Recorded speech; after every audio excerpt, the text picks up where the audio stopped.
Chitra Women's Academy. Your first step to a successful career starts here. Medical lab technology, pharmacy assistant, nursing assistant, hospital administration, pre-primary TTC. Chitra Women's Academy, SMB Junction, Shornur, opposite private bus stand, Patambi.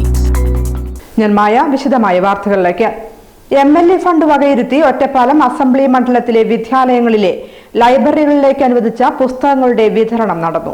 Ottapalam മണ്ഡലത്തിലെ വിദ്യാലയങ്ങളിലെ ലൈബ്രറികളിലേക്ക് അനുവദിച്ച പുസ്തകങ്ങളുടെ വിതരണം നടന്നു. Block panchayat ഹാളിൽ നടന്ന പരിപാടി Ottapalam MLA advocate K Premkumar ഉദ്ഘാടനം ചെയ്തു. നിയമസഭാ പുസ്തകോത്സവം സംഘടിപ്പിക്കുന്നത് ഇന്ന് നമ്മുടെ രാജ്യത്തുള്ള നിയമസഭാ ലൈബ്രറികളിലെ ഏറ്റവും വലിയ നിയമസഭാ ലൈബ്രറി കേരളത്തിന്റെ നിയമസഭാ ലൈബ്രറി. കേരള നിയമസഭയുടെ ലൈബ്രറിയുടെ 100ാം വാർഷികത്തോടനുബന്ധിച്ചാണ് പുസ്തകോത്സവം ആദ്യമായി ആരംഭിക്കുന്നത്. പുസ്തകോത്സവത്തോടനുബന്ധിച്ച് MLA-മാരുടെ ഫണ്ടിൽ നിന്ന് 3 ലക്ഷം രൂപ വരെ പുസ്തകം വാങ്ങുന്നതിന് ചിലവഴിക്കാം എന്ന ഉത്തരവും അതിന്റെ ഭാഗമായി വരികയുണ്ടായി. നേരത്തെ MLA-മാർക്ക് നേരിട്ട് പുസ്തകം വാങ്ങിക്കൊടുക്കുന്നതിന് നിലവിൽ അനുമതി ഉണ്ടായിരുന്നില്ല.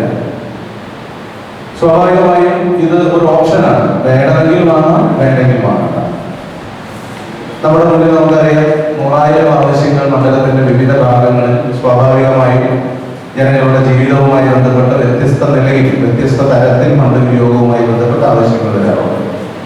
പക്ഷെ ആ ആവശ്യങ്ങളോടൊപ്പം നിശ്ചയമായി പരിഗണിക്കേണ്ടതാണ് പുസ്തക വിതരണം എന്ന ധാരണയിൽ നിന്നുകൊണ്ടാണ് കഴിഞ്ഞ 3 വർഷവും ഒറ്റപ്പാലം മണ്ഡലത്തിൽ 3 ലക്ഷം രൂപ പൂർണ്ണമായും വിനിയോഗിക്കാൻ കഴിയാവുന്ന പൂർണ്ണമായ തുകയും അതിനുവേണ്ടി വിനിയോഗിക്കുന്നതിന് നിശ്ചയിച്ചു. ബ്ലോക്ക് പഞ്ചായത്ത് പ്രസിഡന്റ് ശോഭന രാജേന്ദ്ര പ്രസാദ് അധ്യക്ഷത വഹിച്ചു. ഒറ്റപ്പാലം നഗരസഭാ ചെയർപേഴ്സൺ ജാനകി ദേവി, ബ്ലോക്ക് പഞ്ചായത്ത് അംഗങ്ങൾ എന്നിവർ പങ്കെടുത്തു. ഒറ്റപ്പാലം MLA അഡ്വക്കേറ്റ് കെ പ്രേംകുമാറിന്റെ പ്രത്യേക വികസന നിധിയിൽ നിന്നും 3 ലക്ഷം രൂപ വകയിരുത്തിയാണ് മണ്ഡലത്തിലെ വിദ്യാലയങ്ങളിലെ ലൈബ്രറികളിലേക്ക് പുസ്തകങ്ങൾ അനുവദിച്ചത്. മണ്ഡലത്തിലെ 35ഓളം വിദ്യാലയങ്ങളിലെ അധ്യാപകർ എത്തി പുസ്തകങ്ങൾ ഏറ്റുവാങ്ങി.